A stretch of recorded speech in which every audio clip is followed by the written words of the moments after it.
14h-16h, Brigitte Lahaie, Sud Radio. Bonjour à tous, nous sommes ensemble durant ces 2 heures sur Sud Radio et on va parler de la sexualité du couple. La faire durer durant des années, c'est pas si simple. Et en fait, y a pas 36 000 solutions. La première, c'est peut-être déjà de continuer à avoir des relations sexuelles parce que c'est comme la nourriture. L'appétit vient en baisant, pourrais-je dire. Ensuite, il faut éviter la routine et communiquer afin de trouver comment faire évoluer sa sexualité parce que ce sont deux personnes avec parfois des chemins pas tout à fait identiques et donc il faut réajuster sans cesse la sexualité du couple. Mais il y a aussi une solution qui marche à coup sûr et c'est celle-là dont on va parler avec mon invité Arthur Vernon, rendre la sexualité ludique. Ben oui, parce que le sexe c'est pas un enjeu, il vaut mieux en faire un jeu. Et on va voir avec Arthur Vernon tout ce qui rend possible cette sexualité ludique. Et puis dans la dernière demi-heure, on parlera des jouets intimes à l'occasion de la venue de Richard Fall, qui est le patron des magasins Concorde, et qui sont quand même les magasins où on peut trouver absolument tout pour rendre la sexualité ludique. Et alors peut-être qu'il nous expliquera quelles sont les dernières innovations en matière de sextoy et qu'est-ce qui marche le mieux pour les femmes et peut-être pour les hommes.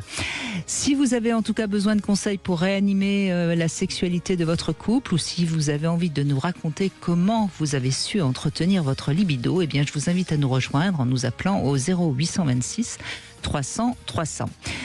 En programme aujourd'hui, notre devise « Mieux vaut un engagement personnel ». On décodera ça après 15h. En love conseil, comment choisir le bon partenaire. En sexo conseil, comment réussir un massage sensuel. Et puis notre débat du jour, ce sera pas parce qu'on aura Richard Fall et on débattra avec lui de quels sont les bons jouets. Arthur Vernon, merci d'être avec nous. Bonjour. Bonjour Brigitte.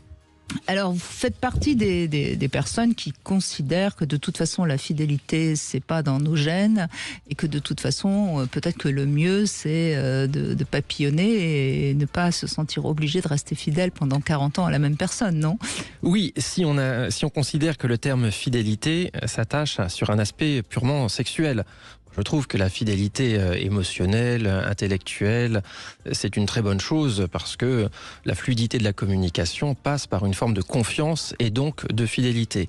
En revanche, dans le cadre d'un couple, considérer que le sexe doit être, je dirais, le symbole de l'amour me semble excessif. En tout cas, me semble une construction sociale et pas forcément souhaitable parce qu'après tout, la sexualité peut être ludique, comme vous venez de l'indiquer. Et parmi le caractère ludique, on peut avoir une sexualité dépourvue d'engagement, donc quelque chose de joyeux. Et donc même si on est dans un couple et qu'on a une confiance, on peut de façon tout à fait libre avoir une sexualité avec d'autres partenaires. En tout cas, j'invite chacun à se poser la question du diktat de l'exclusivité sexuelle dans le couple et de se dire que c'est peut-être un concept qu'on peut dépasser. Ça dépend peut-être de ce qu'on met dans le sexe, dans la sexualité justement. Si on y met pas grand-chose, on peut tout à fait l'envisager. Sinon, c'est vrai que la sexualité, parfois, pour certaines personnes, c'est le plus important de tout. Oui, mais cette question de ce qu'on met dans le sexe, quelque chose me fait dire qu'elle est influencée un petit peu par la culture et par un environnement social. Et donc, si on fait passer le message de façon générale que la sexualité peut être ludique et n'a pas besoin d'avoir ce côté dramatique et cette force symbolique qu'on lui attache, peut-être que certaines personnes vont se sentir, on va dire, moins complexées d'avoir justement une sexualité ludique, joyeuse et moins symbolique. C'est intéressant, je vais vous faire rebondir et parler justement des jeunes aujourd'hui qui sont très pour le consentement, etc. Mais d'abord, je voudrais rappeler que vous participez visiblement beaucoup à faire que les couples ne s'ennuient pas sexuellement. Je sais que votre bar à fantasmes, le Sweet Paradise, qui se trouve 12 Marie Stuart dans le 2e, beaucoup d'auditeurs déjà y ont été tout le temps enthousiastes. Et si certains ont envie de nous raconter leur expérience, ils sont bien sûr les bienvenus sur Sud Radio. Et vous avez aussi, avec Flore Chéri, créé un site, mysuitefantasy.com. Sur ce site, vous pouvez permettre à des couples de réaliser des fantasmes. Donc vous œuvrez justement pour que la sexualité des gens soit ludique. Et on peut dire, je ne sais pas depuis combien de temps on se connaît, Arthur Vernon, mais on peut dire que vous avez toujours, depuis qu'on se connaît, œuvré pour expliquer aux gens que la sexualité c'était ludique, qu'il fallait ne pas prendre ça trop au sérieux. Voilà. Mais en même temps, et c'est là la question que je vous pose, parce que vous êtes côtoyé des jeunes couples. Aujourd'hui, on a l'impression quand même que pour les femmes, justement, on ne se donne pas comme ça n'importe comment. Il faut être sûr d'en avoir envie, etc. Ça veut dire quand même que c'est pas si anodin que ça, le sexe, non ? Alors, je pense, justement, si on parle de la jeunesse, qu'il y a une évolution très positive sur le sujet, et je pense même que ça a un lien avec MeToo. C'est-à-dire que depuis une petite dizaine d'années, les femmes, et notamment les plus jeunes, et notamment grâce aux réseaux sociaux comme Instagram, se disent aujourd'hui, nous aussi, comme les hommes, on peut avoir une sexualité ludique et joyeuse. Et le fait qu'elle soit beaucoup plus ouverte dans justement cet exercice de la sexualité rend encore plus intolérable les violences sexistes et sexuelles. Et je pense qu'il y a un lien de corrélation entre les deux. C'est-à-dire qu'au bout d'un moment, les femmes, et je pense encore plus les plus jeunes, se sont dit non, on en a marre de ces violences, laissez-nous vivre notre sexualité tranquille. Et justement, cette sexualité tranquille, elle n'est plus dans le cadre, je dirais presque, qui était un cadre de négociation de l'époque, c'est-à-dire d'il y a 10, 20, 30, 40, 50 ans, qui était un peu sexe contre amour, c'est-à-dire qu'on était dans un cadre d'un couple avec des codes où on se mettait ensemble. Vous voulez dire si la femme voulait un peu d'amour, il fallait qu'elle accepte de baiser, c'est un peu ça ? C'était un peu l'idée des couples très traditionnels. Hein. Et d'ailleurs, il y a eu un reportage sur Envoyé spécial il y a très peu de temps sur les tradwives. Donc cette libération sexuelle aujourd'hui n'a pas touché tout le monde. Il y a encore quelques personnes qui se sentent à l'aise dans le vieux modèle et qui se revendiquent de ce concept qu'on est dans un couple avec une répartition très genrée des rôles. Mais justement, le fait qu'il y ait eu MeToo, le fait qu'il y ait eu une libération de la parole de la femme, c'est à mon avis accompagné en parallèle d'une libération sexuelle également.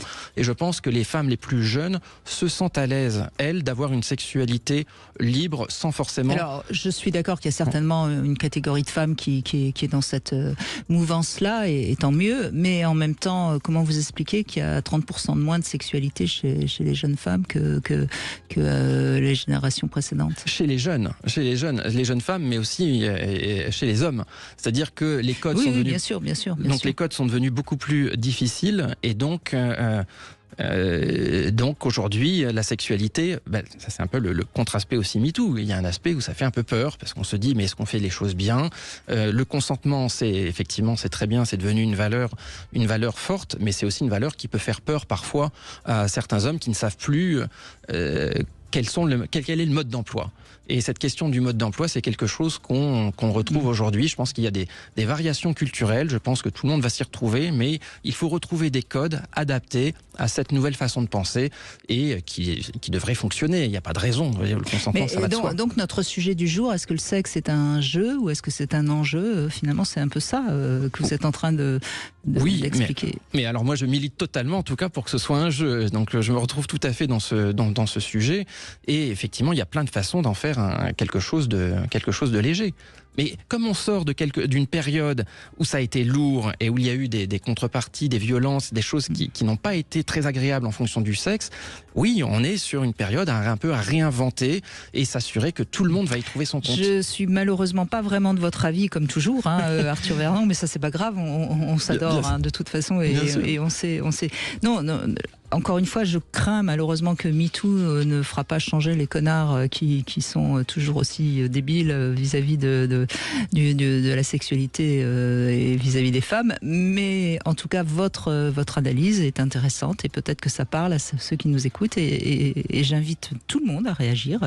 Le sexe, jeu ou enjeu, on en parle sur Sud Radio. Dans un instant, retour de Brigitte Lahaie, Sud Radio. 14h-16h, Brigitte Lahaie, Sud Radio.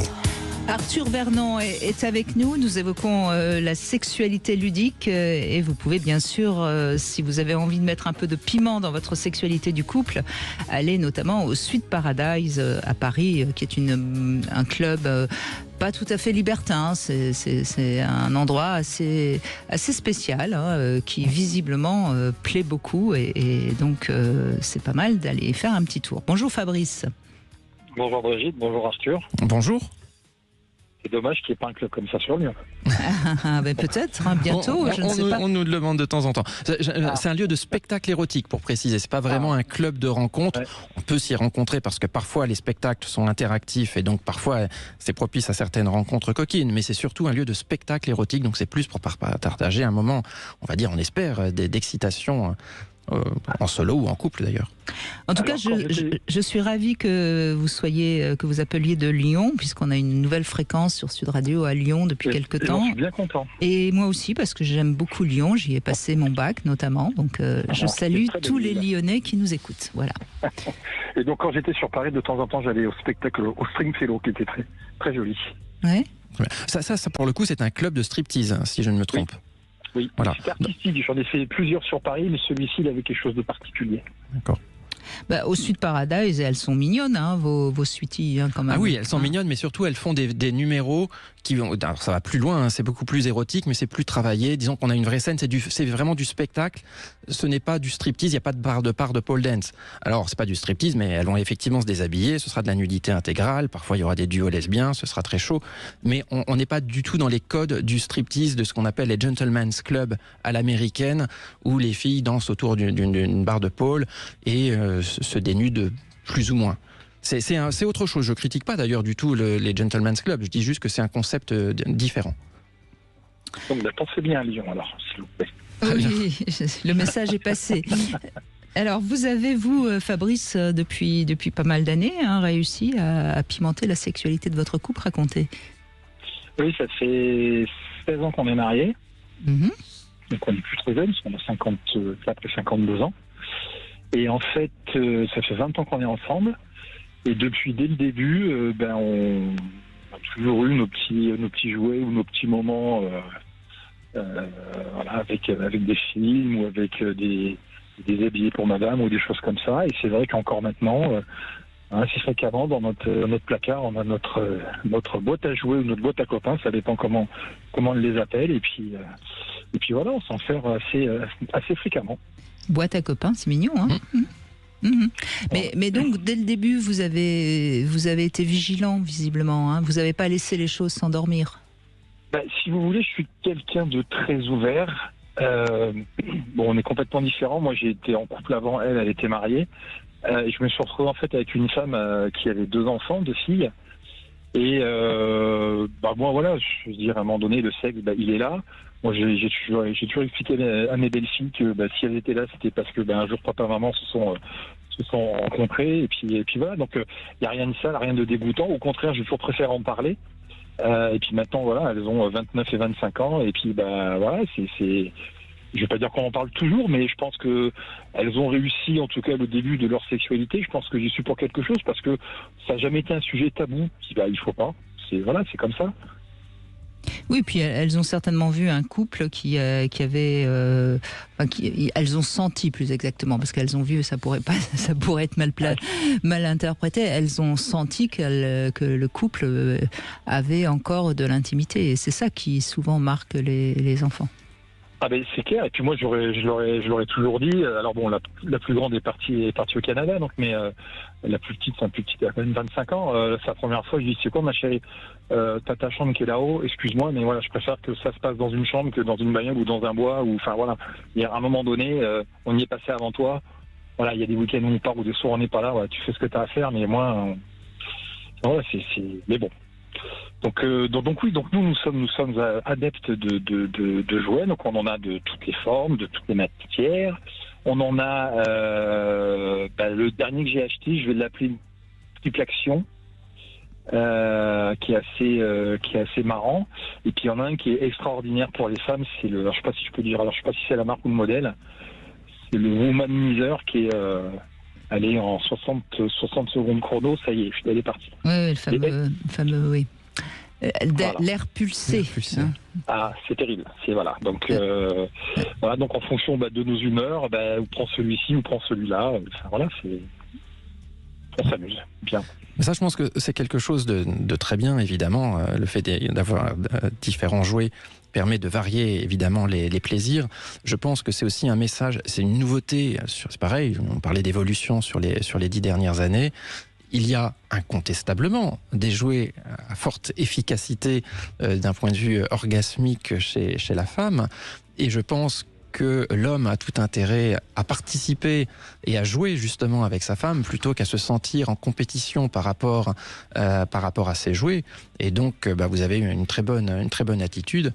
Et je pense que c'est quelque chose ces jouets ne devraient pas faire peur aux hommes. Au contraire, c'est un complément. On ne remplace pas le contact d'un corps et des caresses qui produisent de l'ocytocine, donc des hormones du bien-être, ce qu'un womanizer n'arrive pas encore à faire aujourd'hui, ou un satisfier, puisque les deux fonctionnent avec ce système d'air pulsé. Mais tout cela se complète très bien. Donc, vous pouvez parfaitement vous amuser avec ces petits jouets. En fait, voilà, c'est plus un complément, parce que des fois, on n'est pas forcément, on peut pas tout le temps être au top de la forme, donc des fois on est un petit peu plus fatigué enfin bref.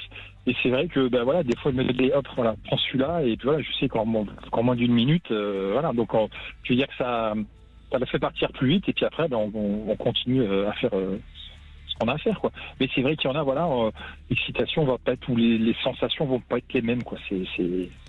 Ah bien sûr, de toute façon, l'être humain n'est pas adapté pour remplacer de l'air pulsé sur le clitoris. Donc même si vous n'êtes en forme ou pas en forme, ça va pas changer grand-chose sur cet aspect-là particulièrement. Donc les deux peuvent se cumuler, s'alterner ou pas. En fait, voilà, vous avez plein de possibilités en fonction de l'envie du moment.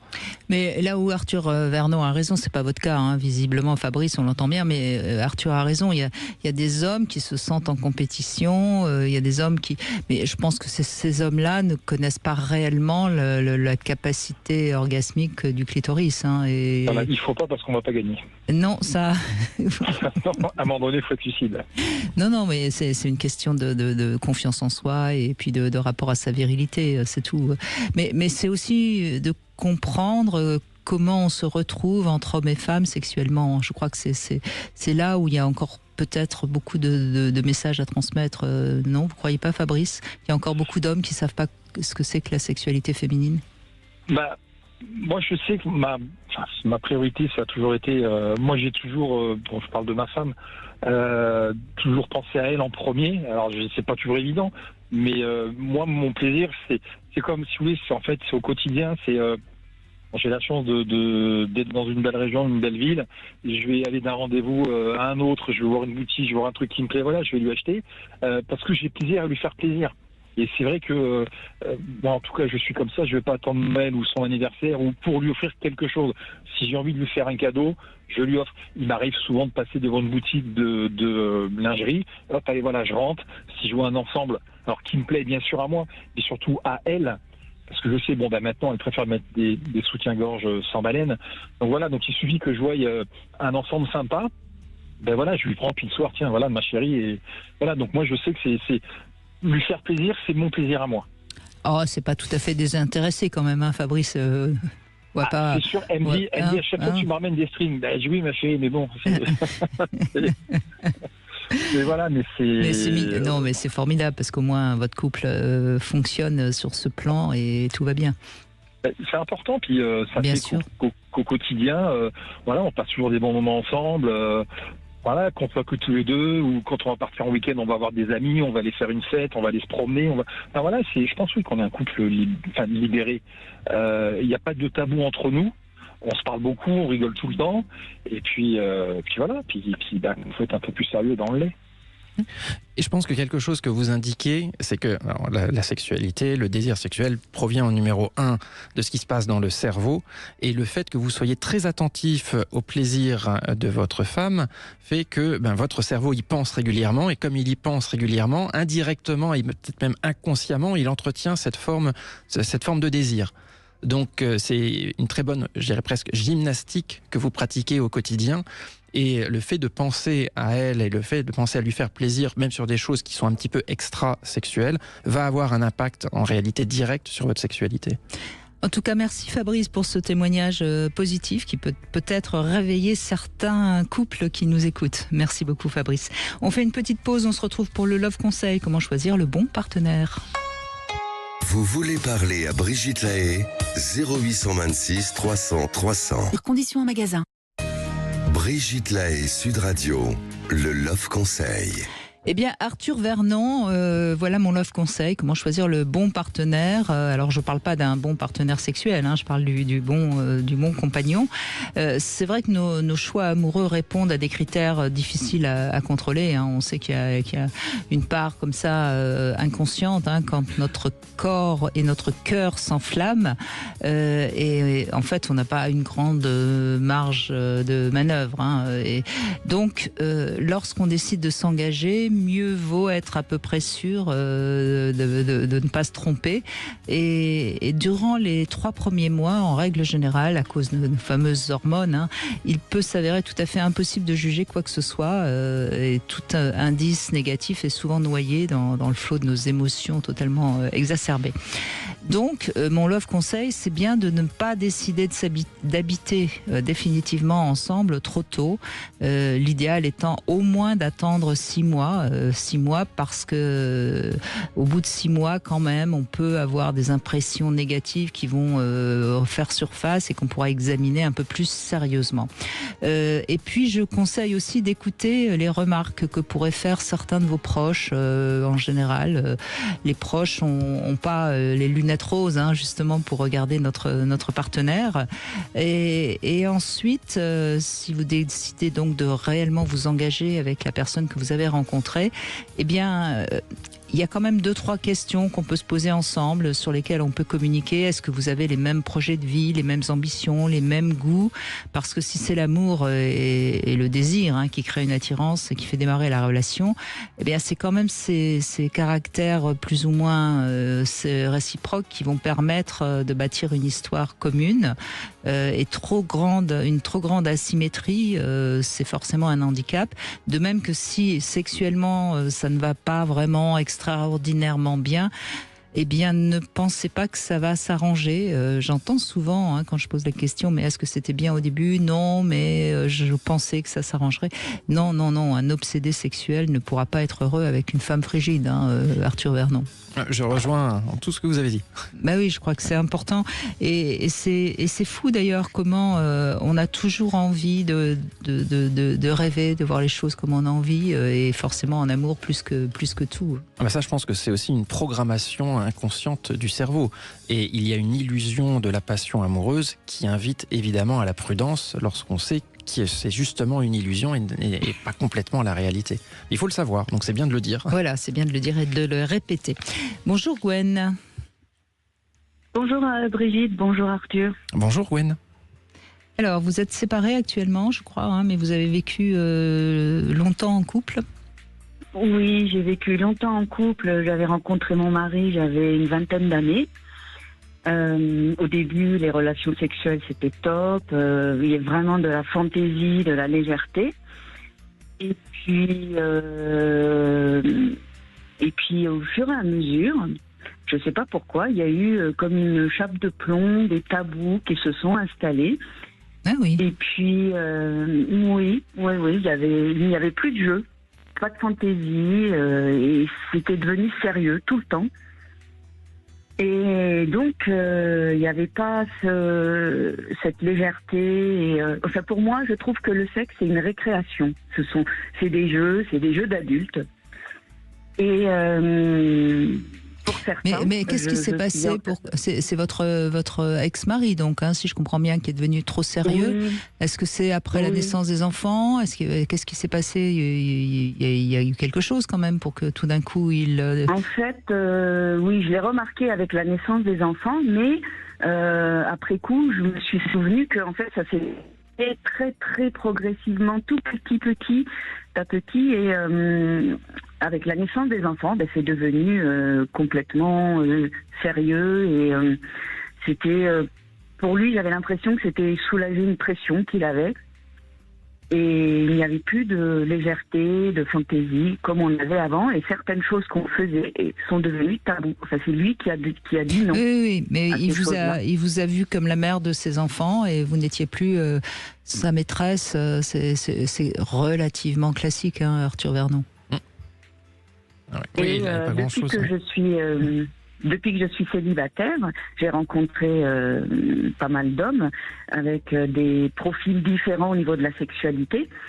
Il y en a qui étaient très dans le jeu, très super fantaisie, mais j'avais l'impression qu'ils me considéraient comme une femme légère et qu'il n'y avait pas de possibilité de s'engager, de construire quelque chose ensemble.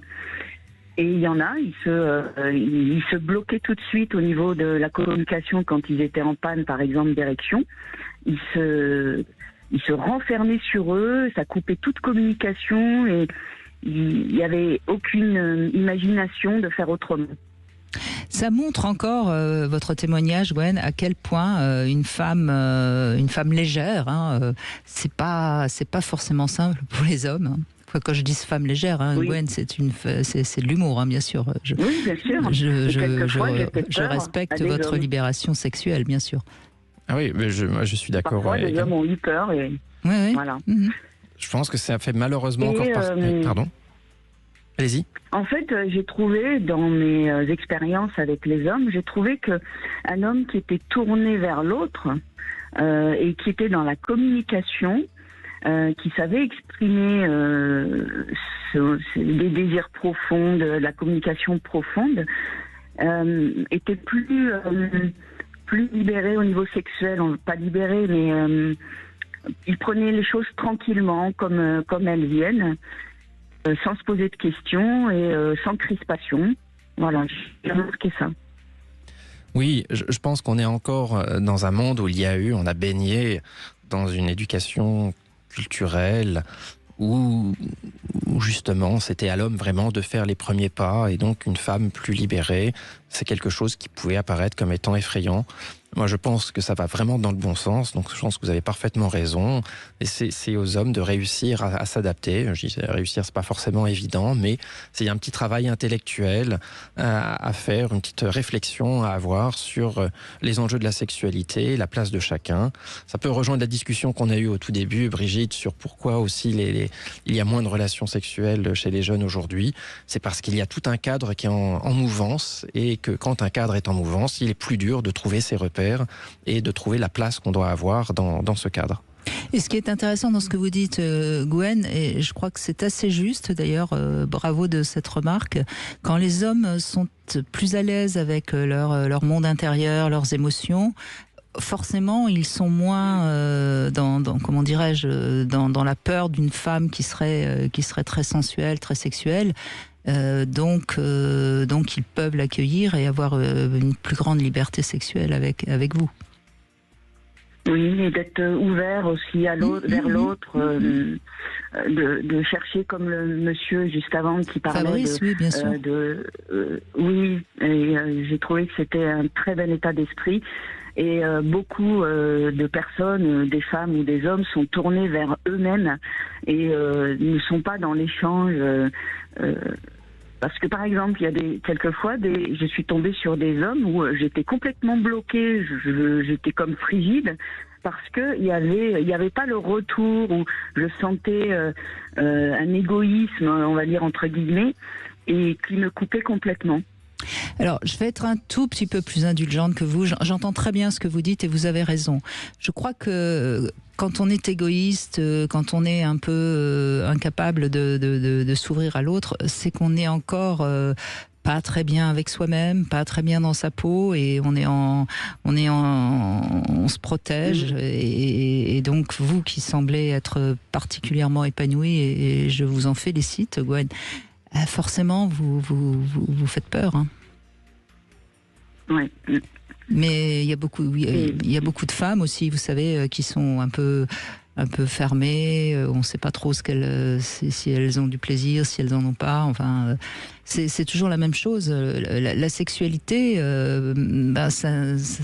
pour qu'elle soit fluide et qu'elle soit bien avec quelqu'un d'autre, il faut qu'elle soit libérée de l'intérieur, si je puis dire, hein, Arthur Vernon. Si on est encore un peu coincé dans nos peurs, dans nos, ça fonctionne pas bien. Hein. Oui, bien sûr. Et puis ce que vous indiquez sur la communication, qui est un vecteur d'épanouissement sexuel, en réalité, dans ce que vous indiquez, c'est vrai aussi.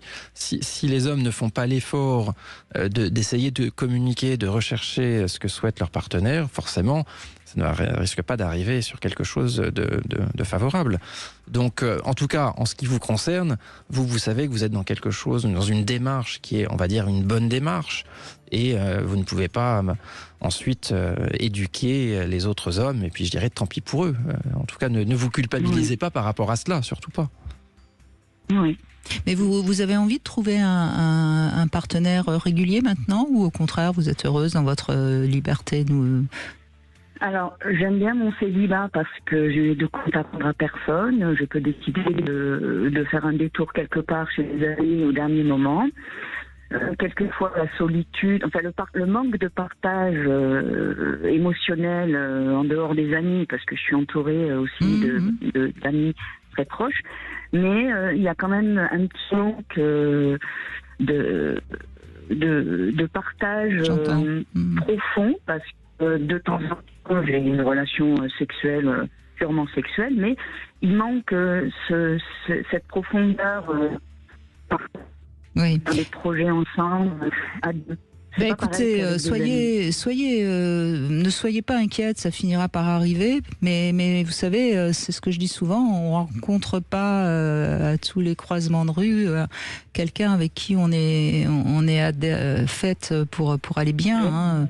Donc peut-être que ce sera dans 6 mois, peut-être que ce sera dans 2 ans. Tenez bon, mais ça finit par arriver. Hein. Faut juste être garder garder le cœur ouvert et le corps aussi, bien sûr. Oui, et j'applique le fait de ne pas aller au supermarché le ventre vide. Non mais vous savez, cette métaphore est une excellente image, et ça rejoint un petit peu aussi ce que Brigitte disait tout à l'heure sur la passion sexuelle qui aveugle. C'est un petit peu ça, hein, l'image du supermarché le ventre vide. C'est évidemment... si vous n'êtes pas entre guillemets en manque sexuel, vous avez une lucidité qui est beaucoup plus importante sur la qualité de votre potentiel futur partenaire. J'aime bien cette image, elle m'amuse beaucoup. Merci Gwen, merci beaucoup. Allez, on fait une petite pause, on se retrouve dans un instant sur Sud Radio. N'hésitez pas vous aussi à réagir au 0826 300 300. À tout de suite. 14h-16h, Brigitte Lahaie, Sud Radio. 14h-16h, Brigitte Lahaie, Sud Radio. En compagnie de Arthur Vernon, qui vous propose évidemment de rendre votre sexualité ludique grâce notamment à ce site mysweetfantasy.com, un site sur lequel on peut profiter de vous pour qu'on puisse réaliser son fantasme. C'est toujours les mêmes fantasmes qui reviennent Oui, il y a une tendance. Donc c'est un site où on raconte un petit peu son fantasme. Alors dans les limites, je le précise à chaque fois, de la loi française, évidemment. Évidemment, oui. Et donc forcément, derrière, on fait des petites mises en scène. Donc, mais on a de plus en plus, voilà, on a souvent des couples qui viennent justement pour essayer de pimenter un petit peu leur vie sexuelle, et qui ont envie de faire intervenir une troisième personne qui va participer à une animation érotique, une lecture, un striptease, dans le cadre du couple. C'est là où on voit, c'est ce que vous disiez, au fond, quand on est ensemble depuis très longtemps, arriver à ce que la sexualité soit toujours là, ça demande un peu d'imagination, voire beaucoup. Bien sûr. Non, mais la routine du couple n'est pas quelque chose d'évident et propice au développement du désir. Bien sûr que non. Oui, il faut trouver d'autres solutions. Un peu de piment. N'est-ce pas, Sophie? Bonjour. Oui, bonjour Brigitte, bonjour Arthur. Oui, bonjour, je suis Sophie. Tout à fait d'accord. Bonjour. Avec votre remarque, moi j'ai découvert des pratiques un petit peu hors normes quand j'avais 48 ans, avec mon nouveau compagnon de l'époque, qui est toujours mon compagnon actuellement. Et alors autant moi j'avais beaucoup d'expérience, j'ai eu de nombreuses rencontres, autant lui il avait plus d'expérience dans les pratiques différentes. C'est lui qui m'a un petit peu initiée à ça. Alors au début, je traînais des pieds parce que je suis quelqu'un de très exclusif et j'avais beaucoup de mal avec l'idée qu'il soit vu ou ça me gênait énormément. Donc si je comprends bien, vous aviez eu pas mal de partenaires et une sexualité assez libre, et lui a été plutôt libertin, hein? Voilà, enfin pas toute sa vie, mais enfin il avait connu plein de choses que moi je n'avais pas connues.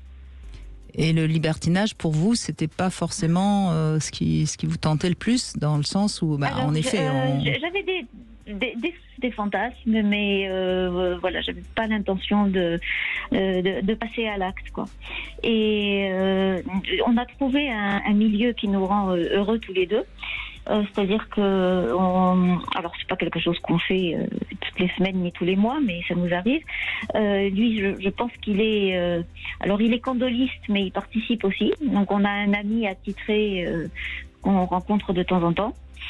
Moi, j'ai découvert que je suis assez exhibitionniste, donc quand on est dans des lieux propices, ça me gêne pas du tout au contraire, faire des choses en public, voilà, pas du tout. Et lui aussi, ça lui plaît énormément, donc on pratique ces choses-là. On a fait du côte-à-côtisme aussi, ça me va très bien. Et alors côte-à-côtisme, peut-être Arthur Vernon repréciser aux auditeurs de quoi il s'agit. Oui, donc c'est deux couples qui vont avoir une relation sexuelle l'un à côté de l'autre et sans se mélanger et sans échanger de partenaires.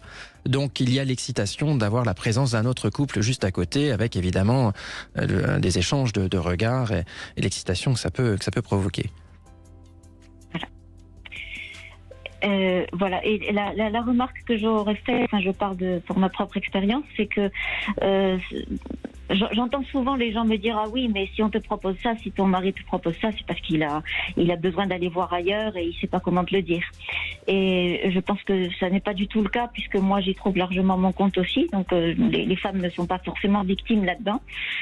Et je pense qu'en revanche, c'est quelque chose qu'il ne faut pas s'obliger à faire si on n'a pas envie de le faire, parce qu'effectivement, ça peut être très déstabilisant, je pense.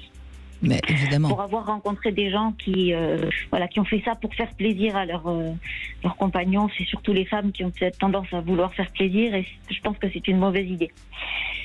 Mais oui, ce que vous disiez de la routine, c'est vrai. Je pense que la routine peut être charmante quand on a ces choses-là à côté. On a le meilleur des deux mondes. Si vous voulez, on a la tendresse, la confiance, l'amitié, tout ça. Et puis après, on a la fantaisie aussi. Oui, et ce qui est intéressant, on voit bien chez vous, c'est de temps en temps, hein, c'est pas une nécessité toutes les semaines. Donc voilà. on est réellement dans le petit piment qu'on fait de temps en temps et qui nourrit le cerveau, comme vous disiez Arthur Vernon. Hein, c'est-à-dire que de temps en temps, vous devez vous souvenir d'un petit truc que vous avez fait il y a peut-être un mois, et ça réanime votre libido. Tout à fait. Puis je pense que dans la routine, c'est intéressant aussi de pimenter les choses avec des jolis dessous, des jouets, etc. Pas forcément tout le temps, mais... Ce qui est important, on l'a vu avec Fabrice en premier témoignage, on l'entend avec vous, la femme a besoin de se sentir désirable. Et quand on met des sous-vêtements, quand on s'occupe de son corps, quand vous l'avez dit, vous avez découvert, étiez un peu exhibitionniste. Ça veut dire quoi? C'est que ça vous a excité de vous sentir regardé. Donc forcément, ça renourrit aussi votre libido. Oui, tout à fait. Ce que vous dites est très vrai. Je pense que c'est très important de se sentir désirable. Enfin, pour moi, c'est extrêmement important. Mais pour toutes les femmes, il y a une chose qu'on oublie, et je vais le dire, et tant pis si je me mets encore quelques féministes à dos, la femme, naturellement, est plus dans le besoin de séduction que l'homme. Oui. Parce qu'on aime, on aime être regardé et sentir que on plaît. Je suis désolée, c'est pas par hasard que les femmes mettent des vêtements, qu'elles se disent parfois qu'elles n'ont rien à se mettre parce qu'elles ont envie d'un vêtement qui va un petit peu attirer les regards. C'est pas pour rien que les femmes se maquillent. Enfin, je veux dire. Vous êtes d'accord avec ça ou pas, Arthur Vernon? Oui, je pense que c'est aussi c'est pareil, un contexte culturel qui fait que le pouvoir de la femme réside dans son pouvoir de séduction. Donc ce pouvoir, elle souhaite l'entretenir également et s'assurer qu'il fonctionne toujours. c'est une problématique qu'ont beaucoup moins les hommes. Quand on regarde les femelles, mammifères, c'est quand même les femelles qui font tout pour déclencher le désir de l'homme. Enfin, du mâle, pardon. Les juments envoient des jets d'urine, les chiennes ont la vulve qui gonfle comme un champignon. Enfin, je veux dire, il y a quand même des signes chez la femelle qui montrent qu'elle est prête. Elle est disponible. Et donc, ces signes de disponibilité. Et là, c'est pas culturel, c'est biologique. Oui, mais ces signes de disponibilité existent beaucoup moins chez les femmes humaines. C'est bien pour ça qu'on a besoin d'artifice. Oui, mais cela dit, dans les jeux de séduction, souvent dans les espèces animales, c'est aussi souvent les hommes qui doivent faire la preuve de la séduction. Vous voyez la crinière du lion ou la queue du paon. Non, ça c'est la puissance, la crinière du lion. Oui, alors nous, par anthropomorphisme, on pense que c'est la beauté, mais la crinière donne l'impression qu'il est plus fort. Et les cerfs enfin bon, on peut ne pas être d'accord, mais qu'est-ce que vous en pensez, Sophie ? Oui, je pense que c'est une réalité, effectivement. Alors, je pense qu'il faut se garder aussi de généraliser à outrance, parce que, je disais à votre conseiller, il y a autant de sexualité qu'il y a de personnes, et il y a aussi des gens qui sont très heureux d'avoir une sexualité, entre guillemets, tout à fait normale et tranquille. L'important étant que les deux soient sur cette même longueur d'onde, parce que c'est vrai aussi qu'on voit souvent des hommes qui se disent j'aimerais bien que ma femme soit un peu plus ouverte, soit un petit peu plus un peu plus d'imagination, un peu plus joueuse, et ça je pense que c'est une réalité aussi, et il faut pas s'empêcher de chercher à séduire, je pense. Et puis il y a des femmes qui aimeraient bien que leur mari soit un petit peu plus actif, Sophie. Exactement. Puisque vous ne voulez pas être dans les généralités. Ça m'est arrivé aussi préalablement. Mais en tout cas, j'ai bien aimé les deux exemples que vous avez donnés, qui sont assez originaux en fait, parce que c'est vrai que souvent les personnes qui veulent ouvrir leur couple vont aller dans le libertinage, les clubs libertins. Vous avez donné deux exemples de ce que j'ai compris. Donc vous avez, on va dire, un amant régulier qui vient participer à un jeu de couple. Oui, c'est ça. Voilà, ça c'est un exemple. Régulièrement. Oui, voilà. C'est un exemple original et que je trouve très très intéressant. Et comme le côte-à-côtisme, c'est des pratiques qui sont pas forcément les plus répandues, qui sont à un certain niveau de piment, mais qui sont pas la chose la plus extravagante qui est possible par rapport à un truc idiot comme faire un gangbang par exemple, et qui montrent qu'on a la possibilité d'avoir vraiment toute une échelle de variations dans l'érotisme et la recherche de nouveautés pour à la fois pimenter et aussi rassurer, parce que si on ne va pas trop loin, c'est que parfois on n'a pas envie de s'inquiéter et d'avoir des craintes par rapport à ce que peut ressentir le partenaire. Donc vous avez trouvé tous les deux visiblement un curseur, et en l'appliquant, ça permet de dynamiser la sexualité de votre couple, et c'est super. Et ça passe, je pense, par aussi une très bonne communication. On parlait de communication tout à l'heure. Sans doute. Indispensable de savoir justement quelle est la recherche lorsqu'on essaye d'ouvrir légèrement son couple. Oui, il faut pouvoir tout dire, et ça n'est pas évident. Oui. Les désirs et les craintes. Oui, et puis Sophie, c'est se respecter aussi. Vous n'avez pas envie qu'un autre pénis entre en vous, et donc vous avez choisi une manière de pimenter votre sexualité tout en restant exclusivement vaginalement à votre compagnon. Ou avec l'amant peut-être, sauf si l'amant a participé. Avec l'amant, c'est autre chose. Ah, l'amant, il a le droit, lui. Ah, quand même. Ah, une petite fantaisie quand même. Très bien, très bien. Bon, écoutez, merci de votre témoignage, Sophie. Et puis on voit, c'est à chacun de trouver comment agrémenter sa sexualité. Et en effet, on n'a pas à donner des conseils spécifiques à personne, évidemment. Non, sauf justement à s'ouvrir aux possibilités, et ne pas se dire qu'il y a des contraintes qui seraient comme ça imposées, des choses qu'on ne doit pas faire. Non, il y a plein de choses qu'on peut faire en matière de sexualité. Donc se sentir libre. Entre adultes consentants, bien sûr, évidemment, mais vous l'avez déjà dit tout à l'heure, on respecte la loi. Alors, on va faire une petite pause, le temps des infos bien sûr. Vous connaissez le principe, il y a une petite devinette. Elle est assez mignonne celle-ci. Vous pourriez peut-être trouver la réponse d'ailleurs, Arthur Vernon. Qu'est-ce qu'il y a de plus beau sur un corps d'homme ? Vous pouvez peut-être la trouver, la réponse, c'est possible. Allez, on se retrouve dans un instant sur Sud Radio, toujours 0826 300 300. À tout de suite. Dans un instant, retour de Brigitte Lahaie Sud Radio. 14h-16h, Brigitte Lahaie Sud Radio. Nous essayons de vous donner des conseils pour entretenir votre sexualité durant de nombreuses années. Nous sommes avec Arthur Vernon, vous êtes écrivain, scénariste et vous avez créé notamment ce site mysweetfantasy.com sur lequel on peut aller trouver des idées de fantaisie justement, où on peut même s'inscrire pour que vous puissiez aider le couple à réaliser un fantasme. Et puis on peut également aller au bar à fantasmes parisien, le Sweet Paradise, on en parle souvent dans cette émission, qui se trouve dans le 2e, 12 rue Marie Stuart, qui n'est pas un club libertin, hein, précisons bien, c'est un bar à fantasmes. Mais qu'est-ce que ça veut dire ? Ça veut dire que vous avez des petits spectacles avec des sweeties, hein, et des gens qui viennent voir les spectacles et qui peuvent plus ou moins participer au spectacle. Exactement, avec un système de bracelet en fonction de leur envie de participer au spectacle. Voilà, si on veut plus, on met une couleur plus rouge. Exactement. Qu'est-ce qu'il y a de plus beau sur un corps d'homme, Arthur Vernon ? Je n'ai pas trouvé. Un corps de femme. Ah oui. Et bien voilà, c'est joli, hein, c'est très mignon, joli, oui. C'est mignon. Alors la devise du jour, mieux vaut un engagement personnel. Qu'est-ce que ça veut dire ? C'est important de comprendre que les activités qui requièrent peu de ressources matérielles, mais un investissement personnel important, sont souvent plus gratifiantes que celles qui ont sollicité des ressources personnelles matérielles importantes. C'est-à-dire que on a plus de joie, hein, de s'engager quand c'est pour des raisons de liens, de relations humaines, que pour des bienfaits matériels. Et c'est intéressant à comprendre ça, parce que on a toujours tendance à penser que l'argent c'est ce qui était le moteur.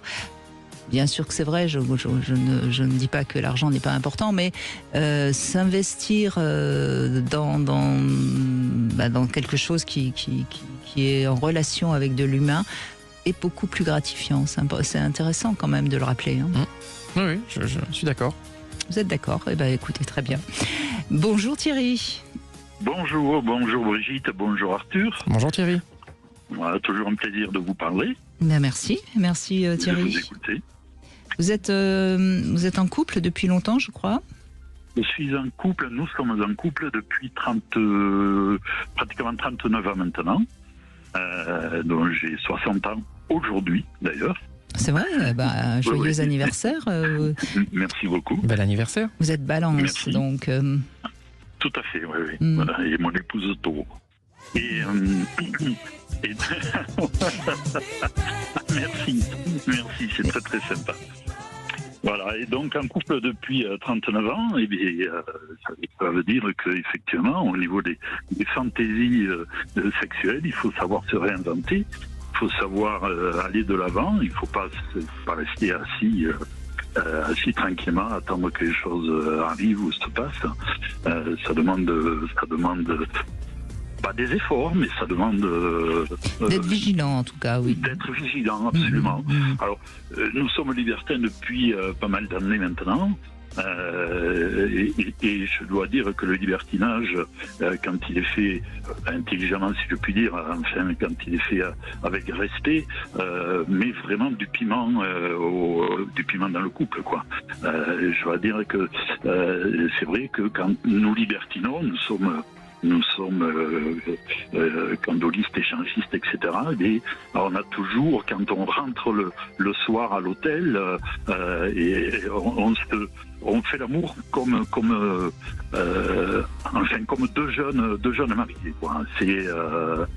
Mais le libertinage, quand ça convient aux deux, oui, bien sûr, forcément, oui. Puisqu'il y a de l'excitation, il y a même un peu de peur, il y a tout ce qu'il faut pour que ça donne envie de se rejeter à nouveau l'un sur l'autre. Hein.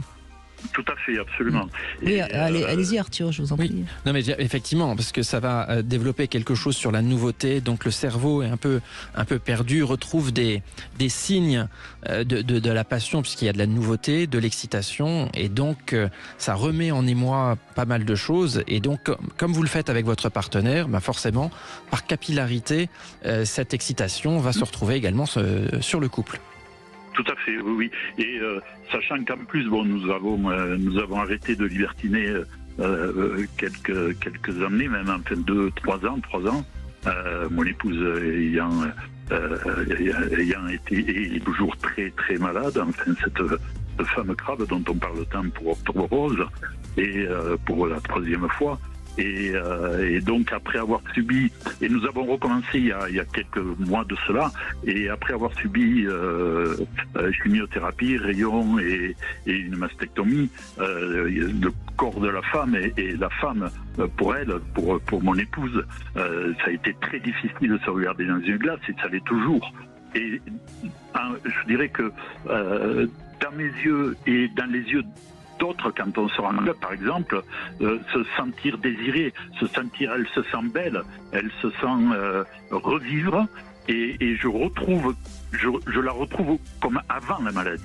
Mais ça, c'est une chose qu'il faut reconnaître à tous les libertins, et vraiment, je trouve que c'est important de le signaler. Il n'y a pas de jugement esthétique. C'est quand même un endroit. On peut critiquer pour certaines choses, mais je trouve que c'est quand même un endroit où on se regarde en tant qu'humain, et il n'y a pas de critères d'esthétisme, de sorte de. Oui. Mais aussi, il y a un grand respect. Oui, absolument. Il y a un grand respect, mais il y a aussi les hommes qui sont présents ont déjà, s'ils sont présents, c'est parce qu'ils ont aussi un désir des femmes. Donc, il y aura une bienveillance parce qu'il y a ce désir qui est présent. Donc c'est sûr que c'est tout à fait propice, et c'est vraiment un très beau témoignage que vous indiquez sur l'un des effets justement du libertinage, et de pouvoir redonner confiance aux femmes qui y sont. Mais c'est vrai que l'état d'esprit fait qu'il y a ce désir des femmes, et donc elles vont retrouver cet effet miroir dans le regard des hommes qui seront présents. Voilà. Et dans un regard autre que celui de son mari. Moi, je lui dis, tu es belle. Bon, elle a été reconstruite, mais bon, voilà, c'est encore à les stigmates de la maladie, c'est certain. Et j'ai beau lui dire 100 fois par jour qu'elle est belle, parce que je l'aime toujours autant. Elle me dit, mais tu me dis ça parce que tu m'aimes. Parce que vous la voyez avec les yeux de l'amour. Non, mais c'était quand même, enfin me semble-t-il, c'était quand même courageux. Il lui a fallu peut-être un petit peu de courage pour y retourner, non ? Énormément. Oui, moi je suis admirative, bravo. Merci, et merci pour elle, et moi je suis totalement admiratif du courage qu'elle a eu. À la base, nous sommes naturistes depuis que l'on se connaît, et c'est vrai que sur les plages naturistes, on juge moins les gens à leur aspect physique, comme un petit peu en club, on peut le retrouver. Et on est passé par cet été des campings naturistes, des plages naturistes, avant et au retour de vacances, elle m'a dit, écoute, j'aimerais bien retourner en club. Et quand elle est retournée en club la première fois, on a un petit problème technique, me semble-t-il. Bon, c'est pas grave, on va remercier Thierry de ce témoignage. Et en effet, je crois que c'est important aussi. On parle de sexualité aujourd'hui. Cessons de toujours croire qu'il faut avoir un corps qui soit parfait pour être désirable ou pour être bien dans sa sexualité. Encore une fois, les hommes préfèrent les femmes qui sont sensuelles et qui sont bien dans leur sexualité que des mannequins aux dimensions parfaites. Oui, complètement. C'est les médias, les réseaux sociaux, les magazines donnent cette image à chaque fois d'une femme un peu stéréotypée, mais ça ne correspond pas à la réalité du désir des hommes qui est infiniment plus large. D'ailleurs, on le voit bien, hein, les femmes qui prennent un peu d'âge, etc., elles ont beaucoup de succès auprès des hommes et même des hommes assez jeunes. Donc, soyons légers là-dessus. Exactement. Voilà. Merci en tout cas, merci Thierry. On fait une petite pause et puis on continue bien sûr avec vous sur Sud Radio 0826 300 300. Réagissez et participez à l'émission au 0826 300 300. 14h-16h, Brigitte Lahaie, Sud Radio. Arthur Vernon est avec nous et on vous donne quelques conseils pour rendre votre sexualité plus ludique. Et on peut bien sûr aller sur le site mysweetfantasy.com ou pourquoi pas acheter des jouets intimes. On en parlera dans un instant avec Richard Fall qui va nous rejoindre. Mais d'abord, on donne la parole à Christophe qui est avec nous. Bonjour Christophe. Bonjour Brigitte, bonjour Arthur. Bonjour Christophe. Bon, bien voilà, félicitations à Thierry pour ce beau témoignage qui était avant moi là. J'ai bien apprécié. Moi, quoi vous dire, je suis assez d'accord avec Arthur sur ce qu'il dit, sur la liberté et pas mélanger l'amour et le sexe. Et oui, pour moi, le sexe est un jeu. Comme je dis souvent, il y en a qui vont aussi des bras, mais moi j'aime faire l'amour. Voilà, donc je suis en couple depuis 1 an, couple très libre. Alors je suis libertin, alors libertin pour moi ça veut dire philosophie. Pour moi, le libertinage n'est pas qu'une pratique. C'est d'ailleurs pas une pratique, c'est tout ce qui va autour dedans. Donc souvent, on mélange. Alors c'est une philosophie, mais c'est quoi votre philosophie alors, Christophe ? C'est surtout être libre d'appartenir à son corps soi-même, que ce soit pour une femme ou pour un homme. Voilà. Et ce que je prends dans un couple, c'est la communication. Surtout la communication. Oui, mais alors voilà. Je vais rebondir parce qu'on sait que chez les libertins, souvent, on fait les choses, mais ensemble. Donc, oui, mais la majorité, vous êtes d'accord, hein, on fait les choses ensemble. Donc, si vous dites que votre corps vous appartient, que vous êtes totalement libre, donc ça veut dire que vous êtes absolument dans la possibilité de faire quelque chose sans votre compagne. Absolument. À partir du moment où c'est clair et on a communiqué et que tout le monde est OK, il n'y a pas de problème. D'accord. Il faut communiquer et surtout en parler. Moi, je crois que c'est ça qui est important. Et après, pour étayer, pour redorer, pour donner du piment au couple, puisque c'est le sujet, je pense que ce qui est important, c'est de rester toujours désirable pour l'autre, quoi. Alors, sans faire d'efforts, mais par rapport au laisser aller. Vous parliez d'habillement tout à l'heure. Moi, j'ai un côté féminin très développé. Et oui, moi j'ai des ongles faits, j'ai les cheveux longs, je suis très masculin, mais j'aime bien m'habiller, j'aime bien ça. Il n'y a pas que les femmes. Moi j'aime séduire. Alors on va dire que c'est certainement mon côté féminin que j'assume. Puis il y a un côté féminin chez les hommes. Oui, alors je ne sais pas si c'est un côté féminin ou pas, mais alors là, je vous rejoins tout à fait sur le concept de séduction, où c'est vrai qu'on en a parlé, c'est pareil, il y a quelques instants, où on a l'impression qu'il y a la charge de la séduction revient essentiellement à la femme, alors que dans un monde plus équilibré, où le sexe, justement, serait quelque chose, la sexualité serait davantage partagée entre les hommes et les femmes, moi je vous rejoins totalement sur le fait que les hommes doivent faire plus d'efforts également en matière de séduction, et que ça doit être un jeu commun et sur lequel il y a une plus grande égalité sur la séduction, sur les pratiques, du début à la fin en fait. Donc, Alors, oui, tout à fait, je suis d'accord. Moi j'ai peut-être un peu un avantage, je fais un métier de scène, je suis saxophoniste, donc j'aime être regardé forcément, donc j'ai peut-être un petit avantage par rapport à ça, et c'est vrai que, alors c'est pas lié au métier de la scène, mais c'est vrai qu'il y a un côté où j'aime être regardé, pour ça, et bien il faut sans en faire trop, mais avoir toujours le souci de vouloir faire être désirable pour l'autre. Voilà, je pense que c'est important. Oui, faut-il encore s'entendre sur ce qu'on appelle la séduction ? De toute façon, pour certains, ça va être une hygiène irréprochable, pour d'autres, ça va être s'habiller. Mais de cela dit, il y a un dress code important dans les clubs libertins. Hein.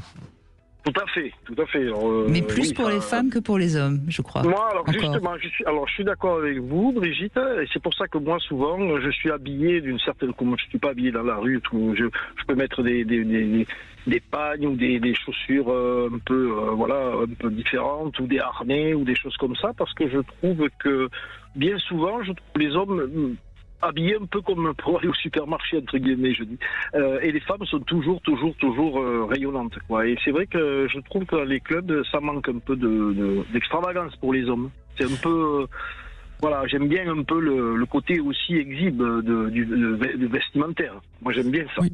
Alors, ça manque d'extravagance parce que justement, les dress codes des clubs ne permettent pas souvent cette extravagance. Généralement, le dress code pour les femmes, donc, il faut qu'il y ait une robe ou une jupe et des talons hauts. Alors ça, c'est ce qui est écrit à chaque fois. Et pour les hommes, on va parler de chemise notamment, et puis l'interdiction des baskets, voire du jean. Donc, on est sur des choses un petit peu différentes, mais qui n'inspire pas une grande extravagance, malheureusement. Je suis d'accord, et malheureusement, moi j'aimerais que ça évolue dans un autre sens. Bon, moi, enfin, quand j'arrive un peu habillé comme un gladiateur, tout ça, on me refuse jamais dans des clubs. Je rentre quand même. Mais tant mieux, c'est très bien. Et au Suite Paradise, il y a un dress code, Arthur Vernon? Il est très simple, c'est une totale liberté. D'accord. Mais donc, totale liberté, ça veut dire qu'on incite aussi, justement, si vous venez au Suite Paradise, venez vraiment en harnais, enfin, venez comme vous voulez. Il y a vraiment... Vous n'allez pas du tout être rejeté, quelle que soit la tenue. Et les femmes, les hommes, tout le monde peut se changer sur place éventuellement s'il le souhaite. Mais il n'y a aucun dress code imposé. Donc n'importe qui ne connaît pas l'univers, qui n'a pas envie, qui veut venir en jean basket, peut aussi venir tranquillement dans un petit coin en jean basket. Mais c'est sûr qu'en jean basket, on va moins séduire qu'en harnais. Voilà. Eh ben voilà, donc après chacun, on me dit, voit midi à sa porte. C'est là où je dis que chacun est libre d'être comme il en a envie. Et moi, c'est vrai que là-dessus, je suis très très libre et sans tabou. Donc ça permet d'être autrement que d'être comme tous les jours, je veux dire. Voilà. Et ça, je trouve que c'est bien. Mais c'est marrant parce que je me souviens, il y a 2 ans, j'étais au Cap d'Agde justement, et j'avais rencontré de quelqu'un qui me disait que les femmes justement aimaient aller dans les endroits libertins parce que ça leur permettait de s'habiller de manière très très très sexy sans être forcément ennuyées par des hommes, alors que dans des boîtes traditionnelles, si on s'habille très sexy, on est tout de suite embêté par les hommes. Donc on voit bien quand même qu'il y a cette liberté-là dont vous parlez, hein, Christophe, dans ce milieu-là. Tout à fait, oui. Moi, je pense que c'est important. Oui, moi, dans les boîtes traditionnelles, je n'y vais pas, alors que je vais ou au Cap d'Agde ou dans les clubs, puisque moi, j'habite en région toulousaine, donc c'est plus facile pour moi. Ou dans les clubs que je connais, parce que je connais, ou des soirées privées, puisque on peut être invité sur des soirées privées. Enfin, je veux dire, ça fait longtemps que je suis un peu dans ce milieu, quoi. Mais est-ce que vous trouvez pas que ça devrait quand même être un milieu où on avance un petit peu et qu'on s'éloigne un peu du stéréotype de l'homme et de la femme qui doivent être dans tel rôle? Tout à fait, ça manque un peu de... Je trouve que plus ça va, et on retrouve beaucoup de gens qui n'ont pas trop... Moi j'ai 60 ans, donc j'ai connu le libertinage à diverses époques. Aujourd'hui c'est un peu... On vient là, mais souvent on n'est pas liberté dans la philosophie. On croise des gens qui viennent là parce qu'ils s'imaginent que ça va être plus facile pour entre guillemets baiser ou tout ça, alors que c'est pas vrai. Et ça manque. C'est un peu vrai quand même. Oui, c'est un peu vrai, mais c'est pas gagné non plus. Hein. Les femmes, elles se donnent pas comme ça. Il faut aussi avoir. Non, mais bien sûr, mais enfin. Une approche attention. C'est pas non plus la foire à l'ail, quoi. Après, une fois que c'est parti, oui.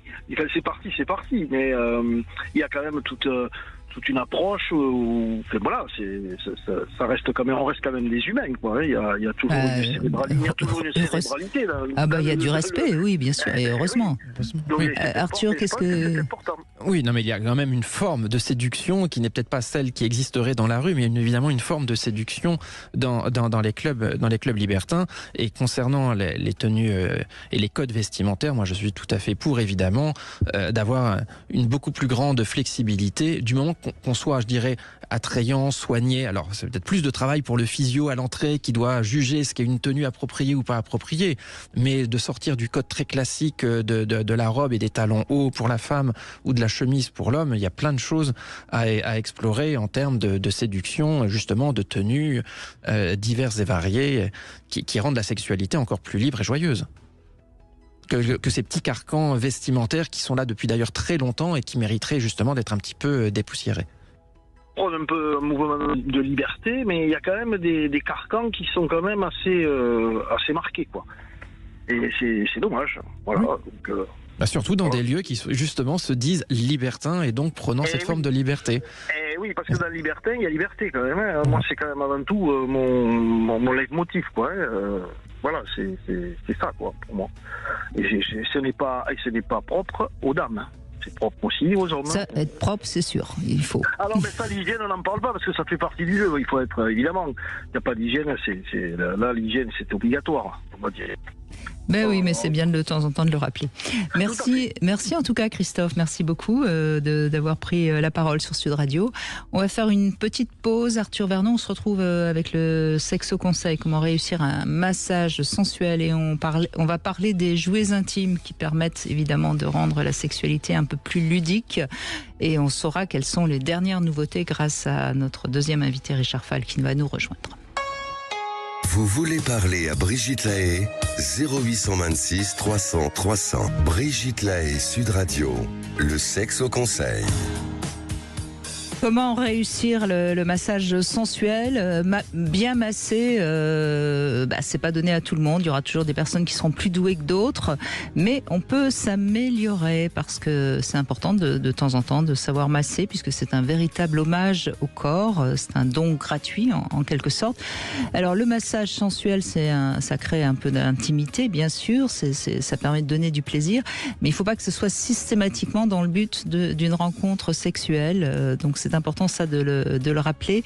Il faut pas masser dans cet esprit parce que sinon les caresses seraient très vite très orientées. Donc ce qu'il faut, c'est juste apprendre à lire avec ses doigts en quelque sorte sur la peau du partenaire. Donc c'est pour ça que je conseille toujours de fermer un peu les yeux et de se laisser guider plus par le ressenti. Et à partir de ce moment-là, vous sentirez mieux les réactions de la peau du partenaire et vous sentirez mieux quel endroit vous pouvez aller masser, s'il faut être un peu plus doux, au contraire plus ferme. Bon, de toute façon, un massage sensuel, on évite les organes sexuels, on privilégie évidemment le dos, les épaules, le creux des reins, les fesses, l'intérieur des cuisses, parce que tout ça c'est très sensuel bien sûr, et pourquoi pas la plante des pieds qui est très innervée. On utilise toujours un produit. Alors, on pourra en parler avec Richard Fall. Quels sont les meilleurs produits pour faire un massage, hein. Mais moi, j'aime bien les huiles.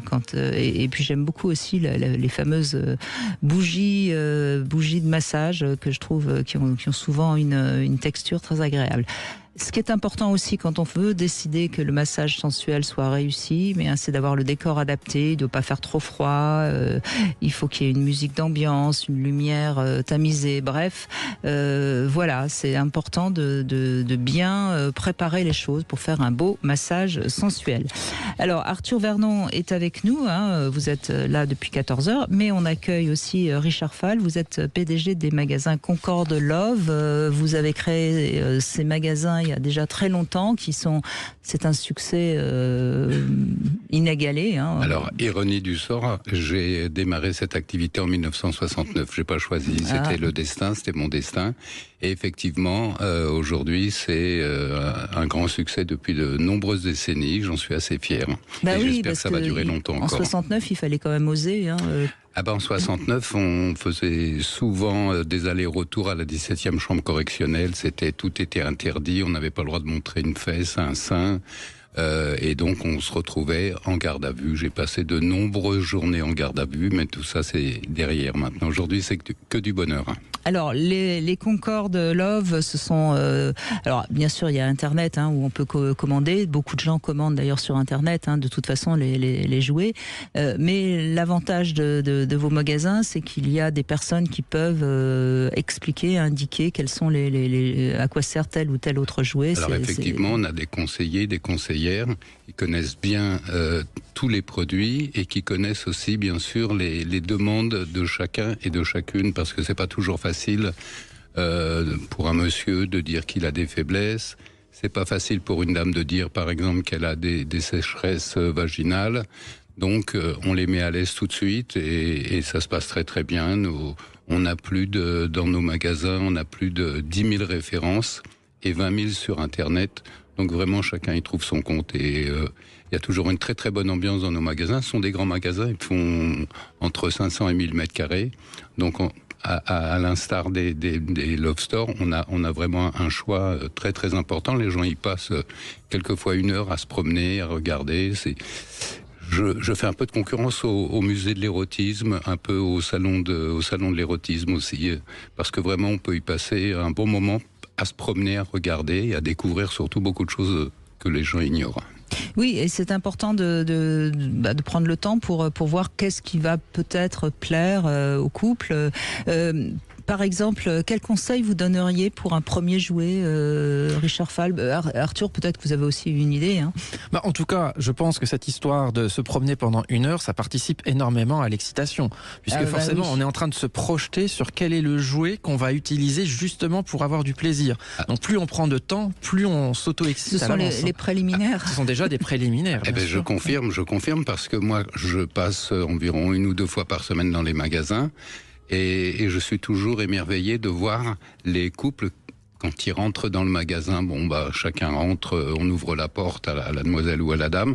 Une fois qu'ils sont dans le magasin, ils se tiennent par la main. Ils se font des caresses, ils se font des mamours, parce qu'ils sont effectivement dans une ambiance érotique. Et ça, c'est très très agréable pour moi à observer. Et puis pour les clients, les clientes qui sont dans le magasin, ils sont déjà dans une ambiance très très érotique. Et ça, c'est toujours agréable à voir. Alors, on a parlé tout à l'heure du womanizer, qui est le jouet qui envoie de l'air pulsé sur le clitoris. C'est un jouet qui est très souvent sollicité dans l'émission, on en parle souvent. Moi, je suis pas une grande fan de ce jouet. Qu'est-ce que... Alors, mais pourtant, ça fait partie de l'ensemble de tous les jouets pour adultes. Et il faut bien reconnaître qu'il y a aussi un effet de mode. Parce que cette société en particulier a de gros moyens, elle a beaucoup communiqué, et donc il y a un effet de mode. Mais en réalité, ce que l'on vend le plus, ce sont les jouets traditionnels, bien sûr, les jouets traditionnels revus et corrigés avec des nouvelles technologies, avec un véritable rabbit, contact. C'est ça ? Alors là, par exemple, vous avez dans la main... Il est magnifique. Hein. Vous avez dans la main un rabbit. Alors le rabbit, on connaît, hein, ça stimule le vagin, ça stimule le clitoris. Celui-ci, il est particulier parce qu'il a en plus une fonction stimulation du point G. Par tapotement de pression d'air qui se trouve donc en haut. Et donc là, on va pouvoir stimuler à la fois le clitoris, le vagin et le point G. Il y a des pressions d'air qui font sortir une petite bulle. Alors tout ça, c'est en silicone. Il y a 17 fonctions et très honnêtement, il se vend dans nos magasins et sur le site Concorde Love, il se vend beaucoup plus d'articles entre guillemets traditionnels que Womanizer, Satisfyer, etc., qui sont juste de bons produits, mais qui ne stimulent que par pression d'air, et ça limite un petit peu l'échantillonnement du plaisir, que ce soit pour le vagin, que ce soit pour le clitoris, pour le point G, tout ça peut pas être... C'est de la marque Black Empire, hein, ce jouet qui est semble-t-il assez perfectionné. Oui. Tout à fait, c'est la nouvelle marque de Concorde Love, Black Empire, qui sont vraiment des matériaux nobles, hein, avec des silicones médicaux de haute qualité. Tout ça, c'est bien sûr rechargeable USB. C'est vraiment vraiment ce qui se vend en ce moment le plus. Et alors, ce qui est rigolo, Arthur Vernon, Richard Fall nous a amené aussi un rouge à lèvres. Alors, je l'ai ouvert et puis c'est assez rigolo. On a un tout petit pénis tout rouge qui vibre, j'imagine. Hein, C'est un jouet pas extraordinaire, mais en tout cas très très agréable. D'abord, il y a un emballage dessus. Le petit écrin est magnifique. Il nous est envié d'ailleurs par les grands parfumeurs parce qu'il est vraiment très très joli. Et donc ça, l'avantage, on peut le mettre dans le sac à main, on peut le mettre dans la poche, on peut le laisser traîner à la maison, les enfants ne penseront jamais qu'il y a un jouet à l'intérieur. Et c'est extrêmement puissant, il y a 10 modes de variation de vibration, il est en pur silicone. Alors pour vous donner un ordre de prix par exemple, eh bien ce entre guillemets rouge à lèvres vaut 26 €. Ah oui. Donc c'est pas pour un premier jouet, je trouve que c'est pas mal, non? Ça fait pas peur. Je vous l'envoie, Arthur. Vous allez pouvoir voir, ça vibre en effet pas mal. Non, mais c'est vrai, pour un premier jouet, ça fait pas peur. Oui, tout à fait. Pour un premier jouet, c'est vraiment quelque chose sur lequel on va pouvoir découvrir certaines zones érogènes, parce que bien sûr, il y a le clitoris, il y a comme vous le souligniez tout à l'heure, des parties du corps, entre autres les mamelons par exemple, dont certaines personnes sont extrêmement sensibles. Voilà, c'est un jouet pour 26 € et surtout, il y a toujours un peu de timidité, un peu de réserve lorsqu'on achète un premier sextoy. Celui-ci, ma foi, on n'a pas l'impression de sortir avec quelque chose qui va créer la polémique. Vu de l'extérieur, c'est impossible de deviner qu'il s'agit d'un sextoy. Donc il est vrai. Un très Ou bel alors objet. c'est qu'on l'a déjà acheté soi-même. Ouais, il est magnifique et chez Concord Love, on en vend actuellement dans les magasins, on en vend une trentaine par jour et sur le site internet. On a 3 magasins. Et sur le site internet, on en vend une quarantaine par jour aussi. C'est vraiment parce qu'il est joli et surtout il est efficace. Moi, vous voyez, par exemple, j'aurais l'idée d'offrir ça à une copine. Oui, tout à fait. On se l'offre et on l'offre. Oui, parce qu'en plus, c'est rigolo, quoi. C'est un petit truc coquin. On offre ça à une copine. Au départ, elle se dit, tiens, on m'offre du rouge à lèvres. Et puis, tout à fait. Non, et puis c'est un private joke, quoi. Il est extrêmement joli en plus. Il est particulièrement joli et surtout efficace aussi, bien sûr. C'est important. Mais vous arrivez à tirer des prix comme ça, parce que c'est vrai que 26 € pour un jouet, c'est relativement... parce que justement, vous en vendez beaucoup, parce que Concord Love une grande... En fait, Concord Love est d'une part grossiste, c'est-à-dire qu'on fournit partout en Europe les professionnels. Donc on a un pouvoir d'achat important et de fabrication. On est à la fois grossiste, on a nos 3 magasins, notre site internet, ce qui nous permet d'avoir effectivement des prix pour que tout le monde puisse bénéficier des jouets à des prix raisonnables dans une conjoncture difficile pour tout le monde, même pour le plaisir. Eh oui, mais on peut vivre d'amour et d'eau fraîche, mais un petit plus de temps en temps, c'est pas mal non plus. Tout à fait. C'est pas mal non plus. Qu'est-ce qui se vend le plus actuellement dans vos magasins ? Alors tous les sextoys ont toujours 2 fonctions, je dirais même maintenant 3 fonctions, soit la recherche du plaisir pour la femme, soit la recherche du plaisir pour le monsieur, soit la recherche du plaisir pour le couple. Et si je devais donner un ordre, c'est quand même le plaisir de la femme qui est recherché en particulier. C'est-à-dire que les dames, bien sûr, vont acheter un sextoy pour elles-mêmes, mais elles peuvent l'acheter aussi pour leur couple. C'est-à-dire qu'il y a des sextoys qui s'utilisent en couple. On peut utiliser à deux. Bien sûr, bien sûr. Donc, il y a une grande générosité de la part des messieurs, parce que 8 achats sur 10 des messieurs, c'est pour le bonheur et le plaisir de la dame. Oui, mais en même temps, il y a très peu de jouets pour hommes. Finalement. Alors, c'est moins connu, mais il en existe beaucoup. Alors, on peut parler sur un plan basique, on va parler des masturbateurs. Il en existe beaucoup. On va parler des anneaux.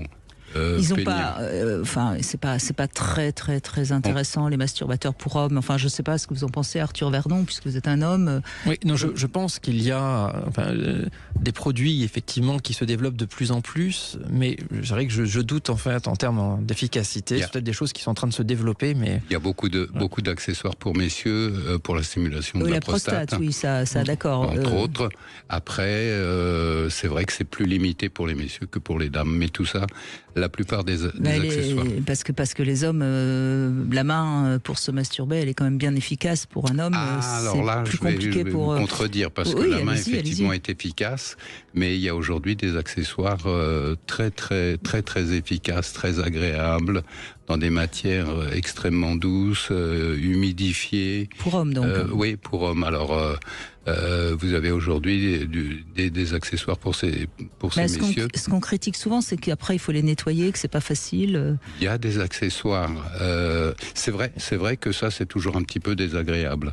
Mais quand on a une recherche de plaisir, on n'y pense pas, on y pense après. Après, oui. Mais de ce que j'ai vu moi parfois pour les hommes, c'est quand même des outils parmi ceux qui sont possiblement haut de gamme, si on compare par exemple justement à cette machine de haute technologie qu'est le Rabbit ici, mais qui sont particulièrement lourds et encombrants.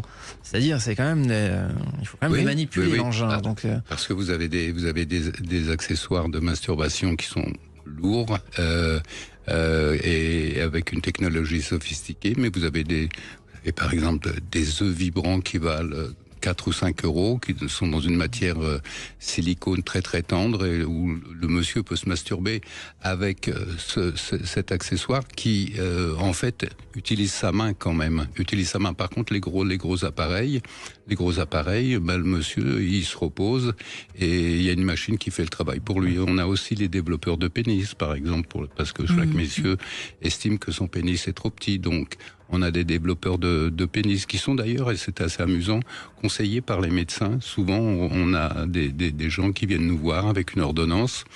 Alors, ces développeurs de pénis, en fait, ils ont l'avantage de vasculariser le pénis et d'activer la partie caverneuse du pénis. Oui, mais enfin, attendons pas des miracles quand même. On va pas augmenter le pénis de 5 cm avec ça. Alors, je suis absolument d'accord avec vous. C'est bien de rassurer. C'est pour ça que je dis que ces fonctions de vascularisation sont importantes. Elles aident quand même au développement pour personnes qui ont des soucis d'érection, soit par l'âge, soit par des problèmes de maladie, apportent quand même un petit plus. Alors, quant à le faire grandir, et je vais être tout à fait honnête avec vous, le pénis va gagner 3 cm de longueur et 1 cm de diamètre pendant quelques jours. Et puis le pénis va reprendre sa forme initiale. Mais bon, quelquefois il suffit d'1 heure ou 2 pour apporter un bien-être à ce monsieur qui estime que son pénis est un peu juste. Un peu fatigué. On va faire une petite pause et on va retrouver Marc qui voudrait réagir justement sur nos propos en début d'émission, Arthur Vernon. Donc on va voir ce qu'il a envie de nous dire. À tout de suite. 14h-16h, Brigitte Lahaie, Sud Radio. 14h-16h, Brigitte Lahaie, Sud Radio. Eh bien, je pense que grâce à Arthur Vernon et à Richard Fall, mes 2 invités, Richard Fall qui dirige les magasins Concorde Love où vous pouvez vous trouver n'importe quel jouet, ou Arthur Vernon qui vous invite au Sweet Paradise, ce bar à fantasmes. On fait ce qu'on peut quand même pour que votre sexualité soit beaucoup plus ludique. Et je crois que Marc est avec nous et a envie de réagir à des propos qu'on a tenus en début d'émission, je crois. C'est ça, Marc? Bonjour. Oui, bonjour Brigitte, bonjour Arthur. Bonjour Marc. Oui, alors, je ne vais pas vous parler, moi, de comment je fais pour entretenir mon couple sexuellement parlant, parce que en ce moment, c'est plutôt en berne, la relation amoureuse. Mais c'était plutôt au début de l'émission où vous avez échangé des idées. Vous n'aviez pas l'air d'accord, justement, sur la libération de la femme, et puis vous avez évoqué MeToo et toutes les tendances. Et moi, je m'interroge parce que je suis loin de douter, enfin, loin de remettre en question les violences conjugales, hein. D'ailleurs, j'en ai été la victime, mais en tant qu'homme. Je comprends pas pourquoi on parle encore de libération de la femme, parce que moi, je suis né en 65, et quand j'étais ado, j'ai entendu parler de la libération des femmes dans les années 60, puis de Simone Veil avec la pilule, et de la libération sexuelle pour les femmes. Et on en est toujours à parler de ça, et Arthur dit parler de MeToo encore, qui avait fait un électrochoc, alors que moi je pensais que depuis le temps, c'était gagné. C'est tellement vrai que on constate souvent que les hommes ont peur des femmes, maintenant ne savent plus comment les aborder. Alors je me dis, qu'est-ce qui se passe? C'est-à-dire que, en fait, ce sont les enfants de ces femmes libérées qui sont perdus. Et quand j'entends des dames comme Sandrine Rousseau, je me dis, en fait, la vie négative qu'elles ont contre les hommes, finalement, est-ce que c'est pas l'absence de l'homme que leur mère a rejeté par libération, et j'ai en tête les familles monoparentales ou ce genre de choses, quoi. Donc voilà, je voulais vous soumettre ça parce que moi je comprends plus trop la situation et la relation homme-femme par rapport à ces évolutions-là. Alors, il y a beaucoup de choses à dire, Marc, et merci de votre témoignage qui reflète la pensée de beaucoup de gens, hommes et femmes confondus. Donc, merci de prendre la parole. Je crois que c'est pas mal Arthur, je vous laisse réagir. Richard, je vous laisserai réagir après, assez rapidement, parce qu'on est malheureusement en fin d'émission. Oui, je pense que mai 68 a initié un mouvement de libération, donc dans une société dans laquelle il y avait des carcans sexuels assez forts. Mais ce n'est pas juste en une année, en un mouvement, que du jour au lendemain, on a une libération totale de la femme. Ça concernait un certain nombre de femmes, et pas toutes. Évidemment, la majorité des femmes ne sont pas retrouvées libérées sexuellement du jour au lendemain, en 1969 par exemple. Donc ça a pris du temps, et puis comme dans tout dans l'histoire, il y a eu des effets de balancier, donc d'aller-retour, avec des périodes qui étaient un peu moins, on va dire, ouvertes et bienveillantes concernant la sexualité. Donc c'est pour ça que ce n'est pas linéaire, et donc c'est pour ça que la question de la libération sexuelle de la femme continue à se poser, même dans les années 2020. Richard Fall, allez-y, oui. Je vous en prie. Mais moi, je rejoins un petit peu ce que disait l'auditeur. Effectivement, on a l'impression qu'il y a une espèce de conflit entre les hommes et les femmes. Je pense qu'effectivement, ça vient du fait qu'il y a eu bien sûr une libéralisation de la femme, c'est-à-dire que la femme s'est mise à assumer son plaisir, ses désirs, voire ses fantasmes. Et il y a eu le cinéma pornographique qui aussi a présenté des performances sexuelles avec des relations à répétition qui duraient des heures, etc. Et tout ça a faussé un petit peu le jeu. Et aujourd'hui, je dirais que les hommes se retrouvent un petit peu angoissés lorsqu'ils ont une première relation, parce que la femme, souvent aujourd'hui, elle veut des résultats, elle veut de la performance, et ça fait un petit peu peur aux hommes. Et les hommes sont assez angoissés d'une première relation, des premières relations, se disant est-ce que je vais être à la hauteur. Aujourd'hui, on est un petit peu dans des compétitions entre les hommes et la femme, et tout ça fait très très peur aux hommes. Marc, je vais juste vous donner un petit avis, et puis je vous laisserai réagir ensuite avec les trois témoignages que vous aurez entendus. Moi, je crois simplement que on confond le besoin des femmes d'exister dans la société et d'exister au moins à part égale, si ce n'est plus que les hommes, comme si elles avaient une revanche à prendre. Et on confond aussi ce qui se passe sous la couette entre les hommes et les femmes. Et c'est ça qui est dommage, c'est que dans les médias, on confond ces deux mouvements qui n'ont strictement rien à voir, je crois. Et on en parlera demain d'ailleurs. Je crois que sous la couette, les femmes ont toujours envie d'avoir des hommes et ont toujours envie de les retrouver. Qu'est-ce que vous avez envie de dire, Marc, à tout ce qu'on a dit ? J'ai envie de dire qu'effectivement, il n'y a plus de segmentation entre la vie privée et la vie publique. On le voit d'ailleurs pour les vedettes, les stars ou autres. Et ça irait dans votre sens, effectivement. Ouais. Oh c'est gentil de me donner raison, Marc, mais c'est pas. Non, mais sincèrement, je crois que dans toutes ces femmes qui sont très très vindicatives contre les hommes, je ne dirais pas de nom parce que je déteste la délation, mais j'ai des échos de leurs difficultés dans leur vie intime. Donc on voit bien que derrière la haine de certaines femmes pour les hommes, il y a souvent quelque chose qui n'a pas été travaillé, et donc je crois quand même, sur le terrain, je crois que les femmes continuent à avoir envie de rencontrer des hommes bien, et je crois que malheureusement MeToo a mis en relief une catégorie d'hommes qui existe, et qui existe toujours malheureusement, parce que je crois qu'ils s'en foutent eux de MeToo. C'est peut-être 20% des hommes maximum, et ces 20% d'hommes nuisent beaucoup à tous les hommes qui sont des hommes bien. Voilà, ce sera mon mot de la fin. Richard, Arthur, vous avez envie de... Je souscris totalement sur cette analyse et sur le pourcentage approximatif, mais certainement tout à fait vrai. Oui. En termes d'état d'esprit, oui, il y a une minorité d'hommes qui nuisent énormément à un épanouissement des hommes et des femmes qui se laissent aussi un peu embrigader par cette image négative de l'homme. On est sur des effets de mode. On est dans une époque des effets de mode qui sont heureusement qui passent et qui disparaissent effectivement. Les MeToo et toutes ces associations de défense et de protestation contre les hommes, tout ça disparaîtra. Et je pense que la femme a toujours besoin d'un homme, comme l'homme a aussi besoin d'une femme, d'une véritable femme. Et en même temps, est-ce qu'on arrivera à faire baisser le nombre de viols et le nombre de femmes battues ? Ça, je suis pas si sûre, parce que quand je vois le mal qu'on a évoqué, notamment les abus sur les enfants. Mais bon, moi j'y travaille un petit peu quand même. Marc, je vous laisse conclure. Qu'est-ce que vous avez envie de faire ? Vous me faites beaucoup d'honneur. Ben oui, mais écoutez, c'est... Allez-y.